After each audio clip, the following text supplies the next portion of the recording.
দাদা তো প্রতিবন্ধী অন্ধ মানুষ, চোখে দেখতে পায় না। অ্যাকচুয়ালি অসহায় মানুষের জন্য পাশে দাঁড়াতে হবে, সবাইকে দাঁড়াতে হবে। যারা কিছু দিতে পারবে তাদেরকে পাশে অবশ্যই দাঁড়াতে হবে। তো দাদা বাসে বাসে চাই, এমনি গ্রামে গঞ্জে বা কোনো বাজারে যায় না, বাসে বাসে যায়। যতটা পসিবল হয়, যতটা সম্ভব হয় লোকে দেয়, সেটা নিয়ে আপনি বাড়ি যান। আপনার বাড়িতে কে কে আছে?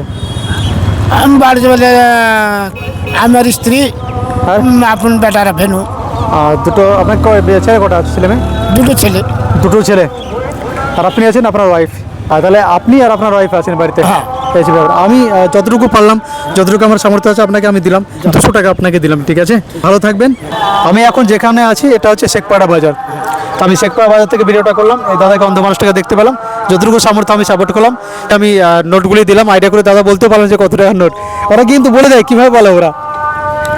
একটা হিসাব দেবে, টাচ করে বলে দেয়। একটা আইডিতে হ্যাঁ, টাচ করে বলে দেয়। আপনার নাম? আবুল কালাম আজাদ। আবুল কালাম আজাদ। আপনাকে অসংখ্য ধন্যবাদ আমাদের রচনা টিভিতে সময় দেওয়ার জন্য, এবং আপনাকে সামান্য কিছু যাক। টাকা দিয়ে সত্যি আমি অনেক খুশি হয়েছি এবার। যাক। ঠিক আছে, অসংখ্য আপনি ধন্যবাদ। ভালো ভিডিওটি থাকুন, দেখতে, সুস্থ ভিডিওটি শেয়ার করবে। আর আপনার কিছু বলার আছে?